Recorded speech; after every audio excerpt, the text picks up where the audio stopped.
할 내용은요. 의자 좀 놓고. 네, 오늘 우리가 할 내용은요. 맨델이 밝힌 유전 원리 첫 번째 스토리인데요. 아마 첫 번째도 다 못할 거긴 한데 일단 한번 해봅시다. 일단 우리 유전과 형질 개념 1 그거 먼저 한번 보도록 할게요. 네, 유전과 형질에 유전이 뭔지 일단 알아봐야 되는데 유전 대략적으로 감을 잡고 있겠죠? 유전의 의미는 부모의 형질이 자녀에게, 자손에게 전달되는 현상을 유전이라고 해요. 여기에 나오는 요 약간 낯선 단어, 형질, 요거에 대해서도 궁금하죠? 요거 한번 보겠습니다. 형질은 뭐냐면 생물이 가지고 있는 여러 가지 특성을 형질이라고 해요. 뭐 예를 들면 여기에 그 아래 예시 있죠? 예시에 잘 써주세요. 완두씨의 모양이나 색깔 혹은 사람의 귓볼 모양 요런 것들이 이제 형질에 해당하는 거죠. 네, 요게 이제 그 학습지의 첫 번째 개념 1에 있는 유전과 형질에 대해서 적은 겁니다. 예시에는 완두씨의 모양, 그리고 이나 아니면 색깔 요거 적고 사람의 귓볼 모양 요거 써주시면 되죠. 네, 이렇게 유전과 형질에 대해서 이해를 해주시면 되고요. 여기에서 일단 우리가 들어가기 전에 완벽하게 이제 맨델의 유전 원리를 들어가기 전에 단어들이 많단 말이에요. 유전 용어들을 좀 정리를 해야 되는데 옆에 보충 먼저 한번 보겠습니다. 네, 유전 용어 한번 보겠습니다. 유전 용어는요, 두 개씩 지금 한 4세트 이렇게 나와 있는데, 일단 첫 번째 대립형질과 대립유전자 먼저 보겠습니다. 일단 대립형질은요, 한 가지 형질에 대해서 서로 구분되는 변이다 라고 이렇게 쓰면 되는데, 거기에 나와 있는 그 변이 있지, 이 변이의 뜻이 뭔지 우리 한번 오른쪽 제일 아래 보면 여기서 변이 이렇게 되어 있죠. 그거 한번 볼게요. 일단 변이의 뜻은 뭐냐면 같은 종의 생물 개체에서 유전자 차이가 발생해가지고 나타나는 서로 다른 특성을 변이라고 하는 거야. 뭐 예를 들면 귓볼 모양이 있죠. 네, 이거 한 가지입니다. 한 가지. 귓볼 모양이 있는데 이제 귓볼 모양이라는 게 형질이야.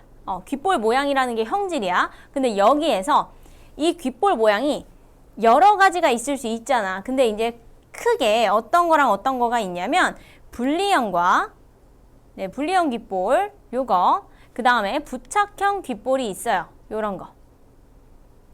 쌤은 부착형 귓볼인데 얘들아 보이니? 네, 부착형 귓볼인데요. 자기 거울로 보고 부착형인지 분리형인지 한번 보세요. 요렇게 대립하는 형질, 이거를 이제 대립형질이라고 하는 거죠. 그래서 여기에 지워진 거 한 가지 형질에 대해 서로 구분되는 변이다. 요게 이제 대립형질. 그 다음에 이 대립형질을 결정하는 게 바로 대립유전자인데요. 네, 대립유전자 한번 볼게요. 대립유전자는요. 대립형질을 결정하는 유전자고요. 상동염색체의 같은 위치에 존재해요. 그래서 상동염색체를 이렇게 하나 가져와 볼게. 네, 이렇게 있어. 이거 엄마한테 받았고요. 요건 아빠한테 받았어요. 엄마한테 받은 거는 이제 만약에 이제 귓볼에 대한 유전자가 여기 안에 있다라고 한다면 엄마한테 받은 귓볼 유전자 여기 있어. 그러면은 아빠한테 받은 귓볼 유전자는 어디 있을까? 같은 위치에 있다 했잖아. 같은 위치에 요렇게 여기에 있겠죠? 네, 같은 위치에 이렇게 존재하게 됩니다. 근데 이제 내가 엄마한테 받은 거랑 아빠한테 받은 거를 대문자에, 소문자에 이렇게 나눠서 써줬는데 요것도 이제 나중에 의미가 있습니다. 일단 이렇게 적어주세요. 일단 제가 넘어가 보겠습니다. 넘어가서 이제 우리 다음 단어 우성과 열성을 보기 전에 여기에서 얘들아 우리가 지금 생식과 유전을 하고 있잖아. 근데 생식이 방금 막 끝났단 말이야. 이제 유전 시작했죠. 근데 이게 연결이 될까 안 될까? 전혀 안 돼요? 아니죠. 완전 되죠. 네, 아무도 물어보지 않고 저 혼자 쇼한 거예요. 네, 전혀 연결이 되지 않죠. 연결이 완전 돼요. 그래서 여기에 우리가 염색체잖아, 사실 이게. 그 염색체잖아. 근데 이거 엄마한테 받았고 이거 아빠한테 받았어. 그럼 이거 무슨 염색체라고? 상동 염색체죠. 혼자 대답하면서 수업하세요. 나한테 꼭 안 해도 상동 염색체지. 근데 만약에 얘들아 이 상동 염색 보라색이랑 파랑색은 솔직히 모양과 크기는 같으니까 상동 염색체고 엄마한테 하나 아빠한테 하나 해서 한 쌍으로 상동 염색체긴 한데 완전히 같은 내용을 담고 있진 않을 수 있지. 그치? 엄마는 분리형이고 아빠는 부착형이랑 결혼했을 수 있잖아. 둘이 결혼해야 되지. 엄마는 분리형이고 아빠는 부착형일 수 있잖아. 그치? 물론 분리형은 분리형끼리 결혼해야 되고 부착형은 부착형끼리 결혼해야 되고 이런 거 없죠. 그치? 그래서 이 둘은 내용이 살짝 다를 수 있어. 그치만 만약에 이제 분열기가 돼서 얘가 복제를 한다. 얘가 요렇게 복제를 한다. 그러면 얘네 둘은 이 보라보라는 내용이 같아야겠지. 이걸 뭐라 한다고? 염색 네, 분체라고 한다고. 그쵸? 얘네는 완전 같아야 돼요. 같은 위치에는 같은 내용이 있어야 합니다. 같은 유전자가. 여기에도 마찬가지죠. 여기도 얘가 만약에 이렇게 나와서 복제를 한다. 그러면은 내용이 어때야 돼? 같아야 돼. 대문자 A? 안 돼. 소문자 A여야 돼요. 유전자가 같아야 됩니다. 됐죠? 우리 이렇게 염색분체랑 상동염색체 한 번만 더 상기를 시키고 이제 넘어가서 우성과 열성 한번 보도록 하겠습니다. 넘어갈게요. 네, 일단 우성은 이제 뭐냐면 자손 일대에서 나타나는 형질이다 라고 볼 수 있는데 이제 형질은 형질이야. 예를 들어 귓볼에서 귓볼이 형질이잖아. 근데 귓볼에 대립 형질이 있다고 했죠. 분리형, 부착형 이렇게 있어. 근데 이제 만약에 예를 들어 분리형과 부착형이 만나서 결혼했는데 자손 일대에서 뭐가 나타나냐에 따라서 우성이냐 열성이냐 이렇게 나눌 수 있는데 우성은 자손 일대에서 나타나는 형질이고요. 열성은 뭐겠어? 열성은 나타나지 않는 형질이죠. 근데 여기에서 너네가 또 오해하면 안 될 게 우성이랑 열성이 꼭 좋은 거 나쁜 거 이런 거 아니에요. 뭐가 더 우수하다 아래다 이런 거 없어요. 상하 개념이 아닙니다. 동등한 개념이지만 나눠주는 단어가 이런 거죠. 예를 들어 이 의미가 이제 뭐냐면 더 많이 나오는 게 우성, 조금 나오는 게 열성. 뭐 사실 희소성 측면에서 따지면 열성이 더 희소한 거예요. 그쵸? 네, 이렇게 써주고 방금 전에 했던 상동염색체 다시 가져오면요.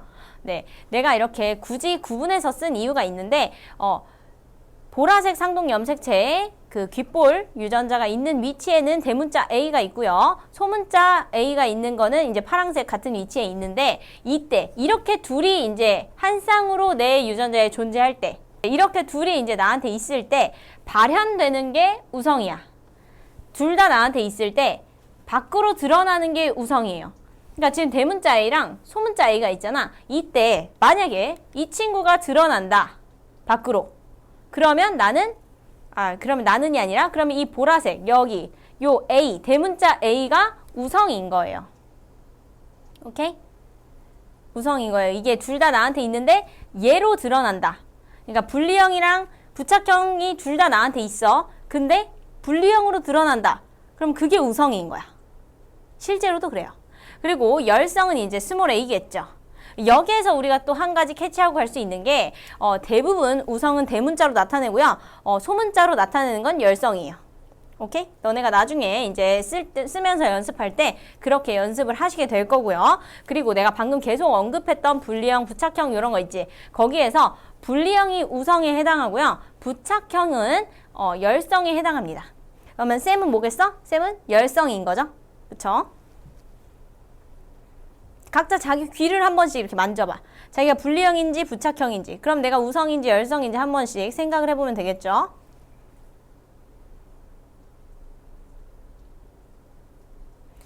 그리고 여기에서 말하는 이 자손이 일대, 요 자손이 일대 요거는 뒤에 가면 완두 배울 때 다시 한번 나오기 때문에 그때 이제 들으면 이 말한 거였구나 하고 이해를 하게 될 거야.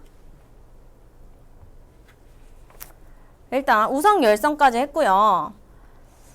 우리가 잡종, 순종을 보기 전에 순종 잡종을 보기 전에 유전자형, 표현형을 먼저 한번 보러 가볼게요. 괜찮죠?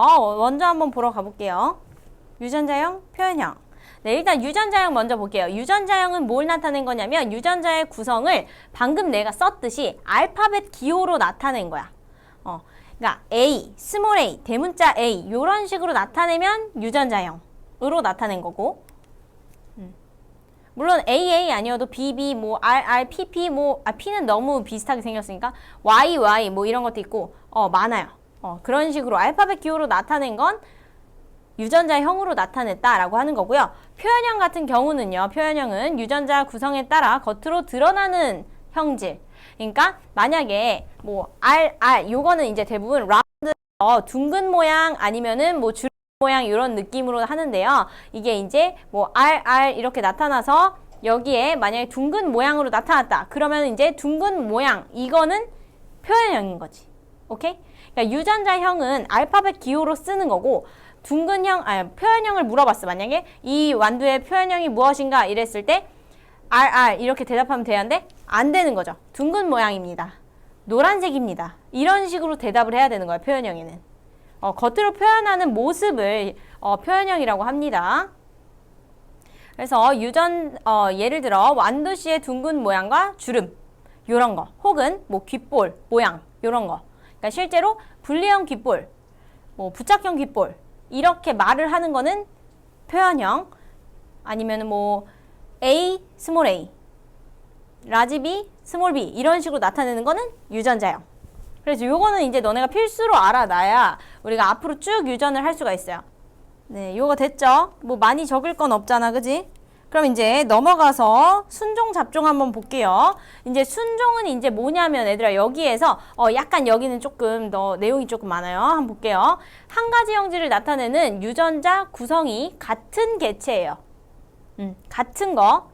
이게 이제 순종입니다. 그리고 쭉 읽어볼게요. 자가수분 시 같은 형질의 자손만 나옴. 여기 굉장히 말이 어려워, 그지? 완벽하게 이해시켜 드릴게요. 일단 자가수분이 뭔지부터 볼까? 자가수분이 뭐냐면 자가수분은 예를 들어 내가 자가수분한다. 그럼 내가 나랑 결혼하는 거야.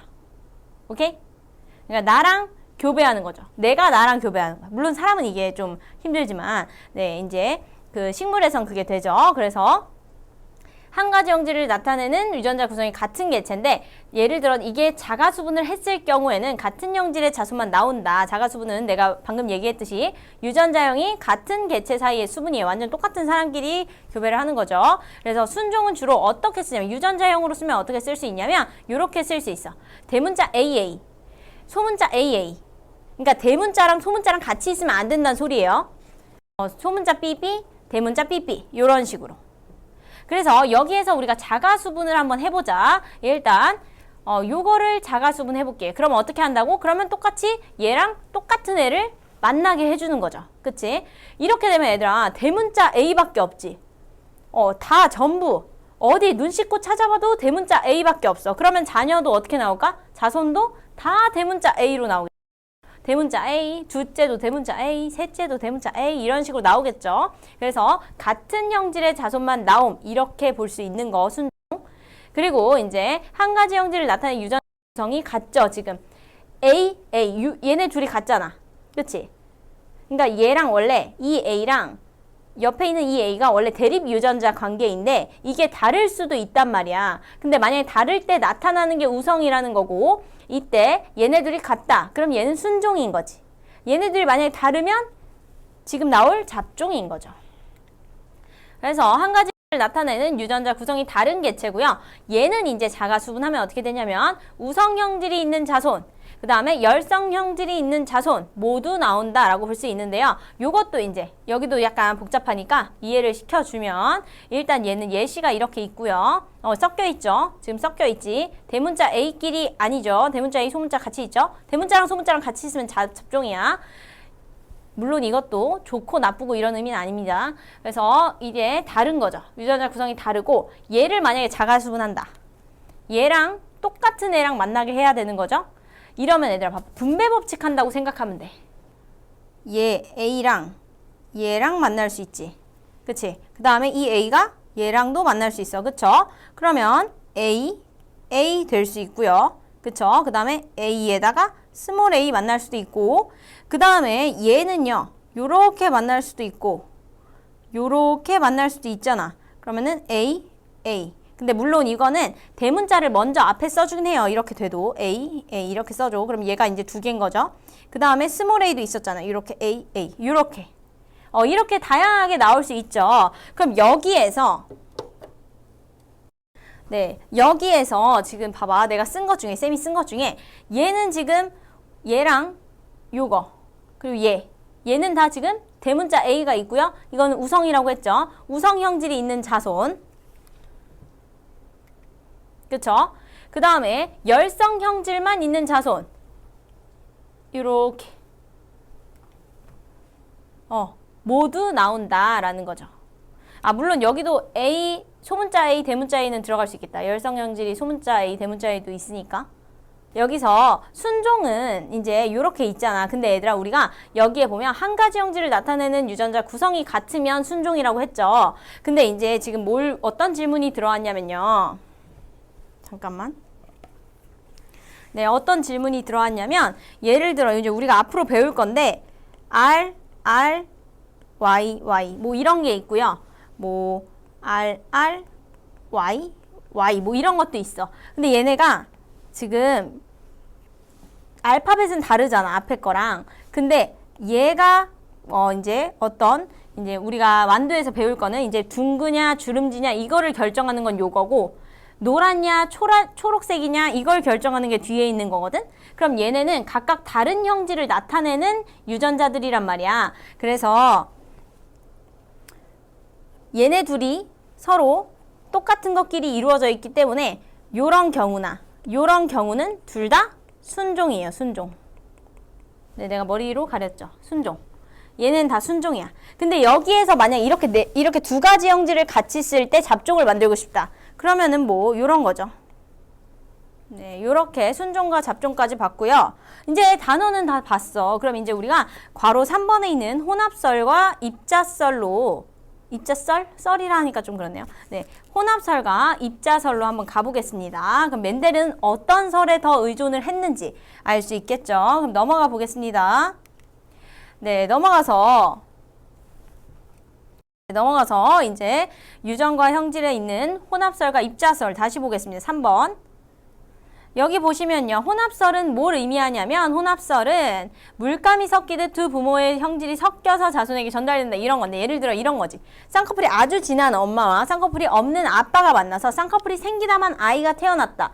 요런 거. 아니면 반쪽만 있는 애기가 태어났다. 약간 요런 느낌은 이제 혼합설인 거고요. 뭐 예를 들어 키가 큰 부모와 키가 작은 부모가 만나서 키가 중간 정도 되는 애가 태어났다. 이런 것도 이제 혼합설이죠. 네, 빨간색 꽃과 흰색 꽃의 자손이 분홍색이 되는 요거 이제 섞였다 이런 느낌이죠. 그리고 키가 큰 사람이랑 작은 사람이 만나면 중간 정도의 키가 되는 거. 요런 거는 이제 혼합설에 해당하는데 멘델은요. 사실 이거보다는 두 번째, 2번에 더 의지를 했는데요. 입자설이죠. 바로 입자설은 뭐냐면 한 세대에서 사라진 형질이 다음 세대에서 또 나타나기도 한단 말이야. 그래서 부모의 유전 물질이 혼합되는 게 아니라 입자처럼 가지고 있다가 나중에 발현되기도 한다. 요런 느낌이죠. 이게 이제 멘델이 약간 밀었던 그런 가설이죠. 근데 물론 이런 경우도 있고 이런 경우도 있긴 해요. 근데 이제 약간 멘델을 할 때는 요거에 좀 더 집중하시면 될 것 같아요. 한 세대에서 사라진 형질이 다음 세대에서 나타나기도 하므로 부모의 유전 물질이 혼합되지 않고 입자처럼 자손에게 전달된다. 뭐 요런 느낌.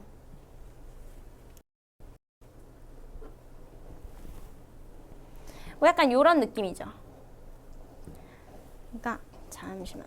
이거 우리 4반 수업할 때 이거 많이 드는데.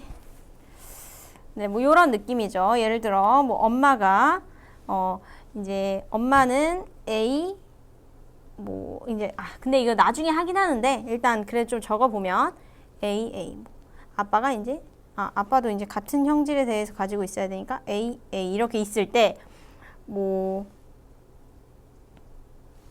이렇게 대문자를 앞에다 쓸게요.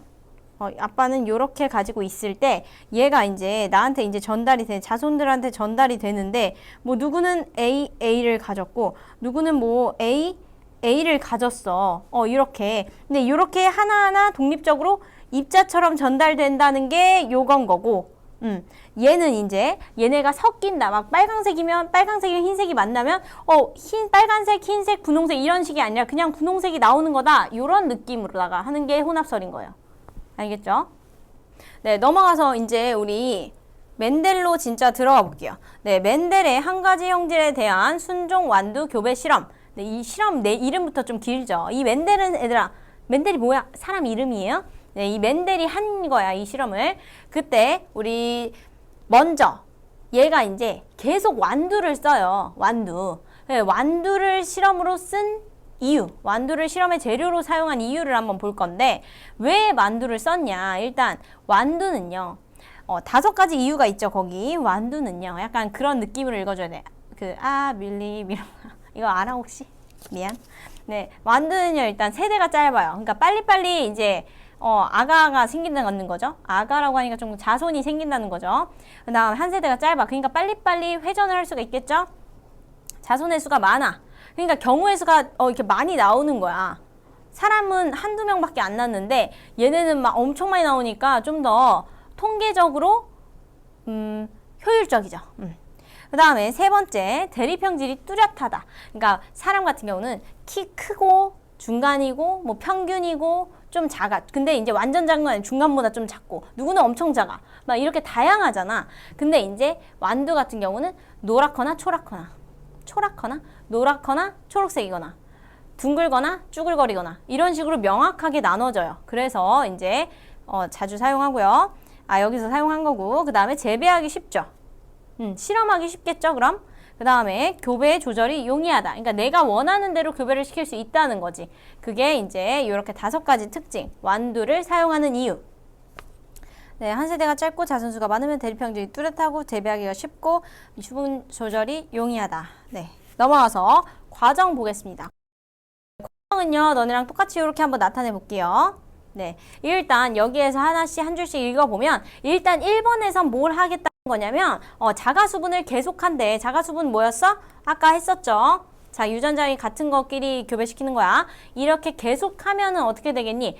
순종이 나오겠지. 결국엔 계속 반복을 하다 보면 순종이 나오겠죠. 그래서 각 형질에 대한 순종을 얻어. 왜냐면 유전자형이 확실한 것부터 시작을 해야 실험이 잘 될 거 아니야. 근데 모르는 것부터 시작하면 안 되잖아. 그래서 계속 반복해서 순종을 얻는 게 일단 1번. 오케이? 순종을 일단 얻어. 그 다음에 이제 2번이 이제 찐 실험이죠. 순종으로 얻어진 노란색 순종 완두랑 혹은이 아니라 그리고 초록색 순종 완두를 교배해서 이들 사이에 나오는 자손을 관찰하는 건데 이때 나오는 자손 1대입니다.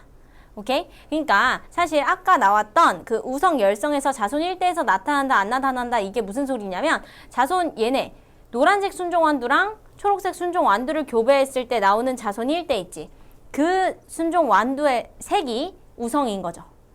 무슨 색이 나올지 생각해보세요. 만약에 컬러로 뽑으신 분은 뒤집어 보면 나올 거예요. 근데 일단 흑백이면 잘 안 보이겠죠. 어쨌든 노란색인 순종이랑 초록색인 순종이랑 교배를 시키면 자손 1대에서 뭐가 나타나는데 그때 나타나는 형질이 우성이에요. 오케이? 네, 오늘도 고생하셨고요. 내일 만나요. 안녕. 빨리 나강.